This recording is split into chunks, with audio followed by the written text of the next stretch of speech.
Good morning, students. Today I kind of want to start out with a little bit of a brief review to kind of jog your memory about where we are, what we're talking about today. So we're talking about the ancient city-state, or the ancient city of Rome, and kind of how Rome began as a culture and society. What was the legend that took place in ancient Rome that really kind of explained the origins or the beginning? Take a moment, think about that. Okay, correct. So the legend was the ancient legend of Romulus and Remus, the two young boys who were thrown into this river by their evil uncle, and a very nice, very kind, caring she-wolf came and rescued the boys and kind of raised them up, and then they're going to establish the city of Rome. Okay, so that's a brief recap of the legend of the establishment of Rome. And eventually we're going to have these ancient kings who are going to be ruling, called Etruscans, who are going to be ruling ancient Rome. But eventually, however, there's going to be a bunch of Roman citizens who are going to say, hey, we don't want to be ruled by a king. And they're going to kind of overthrow the kings and establish their own government. What form of government did they establish? Think about that. Okay, so Rome is going to establish a republic. And we said there's going to be two different people groups who are going to rule the republic. Now, unfortunately, they're both not going to have the same equal amounts of power, because one is going to have a lot more wealth and the other one's going to be not so wealthy. And that's going to cause kind of a power shift in this ancient Roman republic. Who were the people who had a lot of wealth and were represented, had a lot of money in ancient Roman society? Think about that. Okay, you're right. It's going to be the patricians. The patricians are going to have a lot of that wealth and that power to really control and kind of buy out the Senate and the Republic. And the plebeians, they're going to be the poor, more common class people who are going to really try to overthrow and kind of gain more power, but they're really going to struggle throughout society. So that's kind of a brief recap about the beginnings of Rome, the legend of how Rome really got started, and also kind of the development of the Roman Republic and also the Roman government during those years. And now I want to review a little bit about the location and kind of the map of Italy. Okay, so I want you to start really learning where these kind of locations are, and we might take a quiz over them later at some point. I'll give you plenty of warning before we take a quiz over this. Okay, so we're going to have the city of Rome located right here. We're going to have the Alps Mountains located up here to the north. We're going to have the island of Sicily located right here. The island of Sardinia. The Mediterranean Sea is going to be located out here. And then you're also going to have the Tyrrhenian Sea right here and the Adriatic Sea right here. Also, we have two kind of major rivers that are going to be flowing through Italy. We have the Tiber River that flows north to south, right through the city of Rome. And we also have the Po River located up here to the north. Okay? So as you're looking at your map that you've drawn already of Italy, I want you to kind of keep studying these items and these locations so that you are comfortable and understand the geography and where things are taking place. Because as historians, when we learn all these really cool, interesting stories about Hannibal and Rome and Scipio, Julius Caesar, we really want to have a good grasp and a good understanding of where these things are taking place and what's happening in different parts of Italy and Rome, okay, and different rivers. Okay.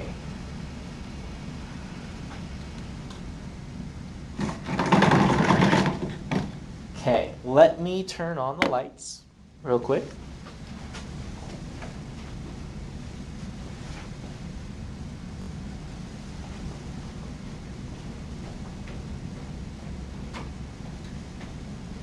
Okay, class. So today we are going to talk about the Punic Wars. And you should have already read a little bit about the Punic Wars already. And we just want to jump right in and start talking about our first war, the First Punic War. So there's going to be a conflict between the city of Carthage, that's located in northern Africa, and the island of Sicily. Carthage is going to be the dominant power in the Mediterranean world. In fact, let me show you a map of where Carthage is going to be located. Just a moment.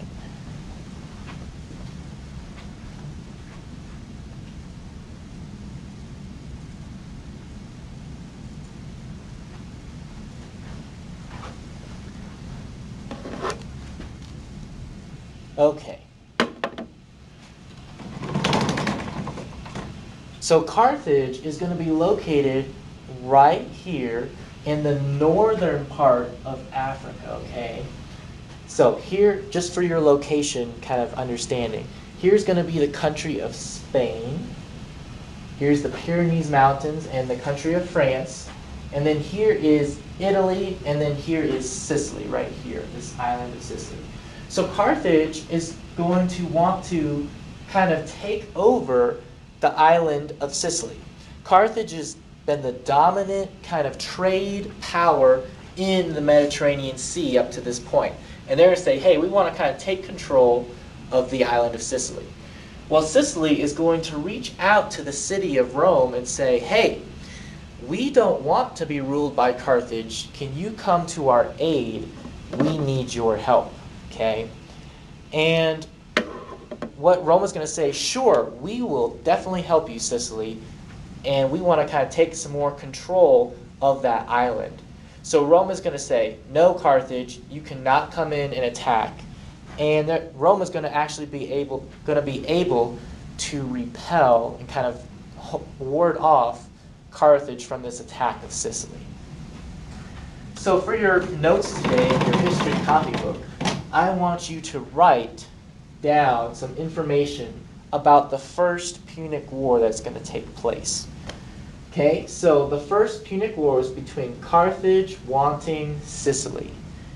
So I want you to write that down in your notes. And after you write that down, kind of the resolution or the way the First Punic War is going to end is Rome is going to aid Sicily. They're going to come to their aid and they're going to ward off them from attacking, okay? So make sure you have First Punic War, Carthage wanted Sicily, Rome aided or helped, kind of helped Sicily out there, okay? Now, just for your information, this war, this kind of conflict that's going to be taking place between Rome and the city-state of Carthage, this is going to take place over about 100 years. It's going to be quite a bit of conflict between these two cities located in the Mediterranean Sea, as they're both trying to gain a lot of power and prestige. So that is the First Punic War. So a few years later, we have the Second Punic War, okay? Now the Second Punic War is going to take place between Carthage and Rome as well. So we have this person called Hannibal. Okay, so write down Hannibal, Hanibal. And Hannibal is going to be this young Carthaginian general, and he's going to hate. That's a strong word. He really hates the Romans because the Carthaginians, they lost in that first war, and Hannibal's heart's going to be filled with hate, and he's going to be like, we as Carthaginians need to conquer and take back and defeat Rome. They're our number one enemy. So what Hannibal is going to do is he's going to devise up a plan. He wants to have a surprise attack through the Alp Mountains. Okay? So Hannibal, what he's going to do is he's going to load up his army on ships, and they're going to cross the Mediterranean Sea. They're going to go through Spain, France, and then they're going to come through the northern part of Italy through the Alps Mountains. Now Hannibal, he thought, hey, if we come through the Alps Mountains, we can do a really good surprise attack. So let me show you on the map what Hannibal, the Carthaginian general, is going to try to do to attack the city of Rome. Okay, so we're back here to our map. So if you see this red line, this is going to be the path or the method of attack that Hannibal is going to do. So here's the city of Carthage, and Hannibal's going to come through Africa, and he's going to take a boat across the Mediterranean Sea, and he's going to load up his soldiers, his armies. And what's really interesting is because they were from Africa and from Carthage, Hannibal, he's going to have a lot of different war elephants. Now, what's really interesting about a war elephant is the Carthaginians and soldiers, they would ride these elephants and charge into battle. And they would stomp, and these elephants would be trained to stomp, crush, and kind of dig their tusks right into the enemy. So Hannibal, with all of his elephants, his army, his warriors, they're going to cross the Mediterranean, come up through Spain. They're going to cross these mountains right here. They're called the Pyrenees Mountains. They're going to come up here, and then they're going to come through the Alps Mountains and do a sneak attack on Rome. Okay? And what's really interesting, if you come into my classroom, you probably would have already seen one of my photos that I have hanging up here in the wall. But here is a picture of Hannibal crossing the Alps Mountains with his warriors. Now the Alps Mountains is very cold, there's a lot of snow, so with all his troops and all his warriors, Hannibal is going to try to cross these mountains in wintertime with his large group of armies and elephants, okay? What's really interesting is going to take place is he's actually going to lose some men on this kind of dangerous journey through the Alps Mountains. People are going to die because of the weather, because they're not prepared. Remember, these Carthaginians, they're from Africa, and they're not used to the cold weather, and these elephants aren't used to kind of traveling through these dangerous elements. So Hannibal's going to make it through the Alps Mountains. He's going to lose some men on the journey, but eventually he's going to kind of attack the city of Rome. And Rome is going to be surprised at first. They're going to be like, oh my goodness, where did this large army of elephants and troops come from? And they're just right here at the city of Rome. But eventually, Rome is going to kind of be able to stay strong and repel, kind of ward off the attacks of Hannibal. So it was almost like a stalemate, and eventually Hannibal is going to be forced to kind of give up and defeat and kind of retreat, kind of run for his life. So I want you to write, Hannibal hated Rome, he was a surprise attack through the Alps Mountains, and eventually Hannibal is going to be defeated. Okay? And eventually, the Romans are going to try to kind of track Hannibal down, and they're going to eventually catch up with Hannibal, but before Hannibal can kind of surrender and defeat, he's going to take his own life. So that is kind of the synopsis, or kind of how the end of the Second Punic War is going to take place. Okay?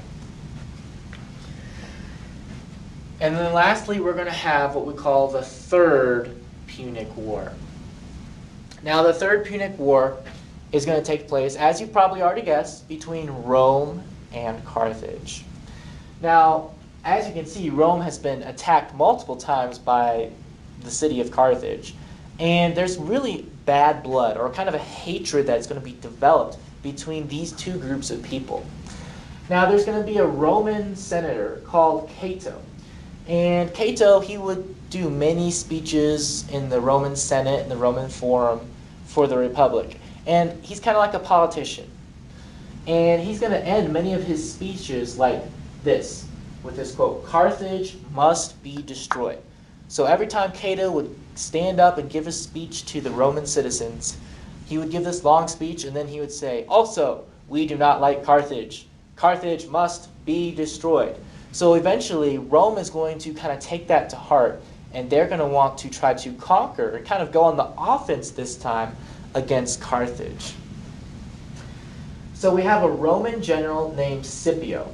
Now Scipio, what he's going to do is he's going to lead an attack on the actual city of Carthage. So our Roman general, Scipio, is going to attack the city of Carthage, and he's eventually going to conquer it and defeat it.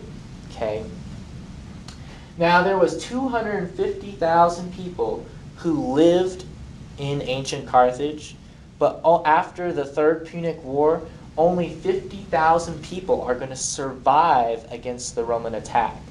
So the population of Carthage is going to be significantly decimated and wiped out, okay?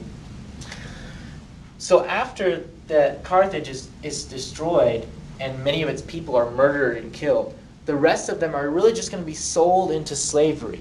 The Romans are going to take them and force them into physical labor as their slaves of their country and kind of add their empire.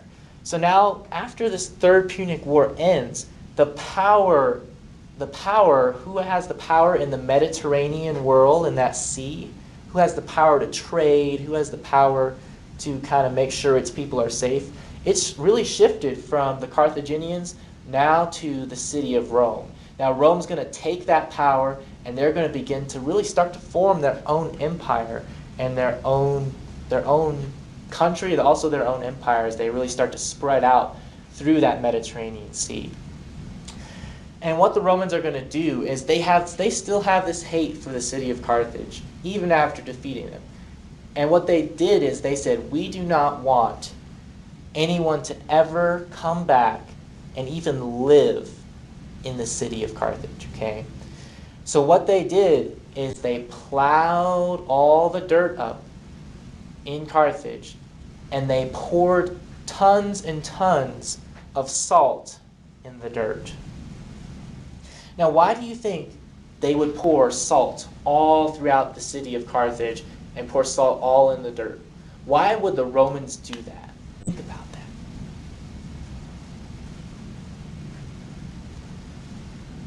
Okay, so the reason the Romans poured salt and really burnt the city and destroyed it was they did not want anyone to ever come back and live there. And the reason they poured salt on the soil was when salt is poured in soil, it really makes it hard for anything to grow. Nothing can grow. So because they've destroyed the ability to plant crops and plant food in the city of Carthage, it's really not going to be inhabited, or people are not going to live there anymore, because it was so utterly destroyed by the Romans and no one is going to be able to grow food. So that is kind of a history of the three Punic Wars. The First Punic War between Rome and Carthage over the battle for Sicily and who has control over that island. The Second Punic War was that surprise attack by Hannibal with the elephants crossing the Alps to really try to defeat Rome. And then the Third Punic War was an attack by Rome against the city of Carthage, where Rome is going to win and finally defeat Carthage after all. Well, that's all we're going to do for our history class today. I hope you enjoyed it, and I'll see you next time.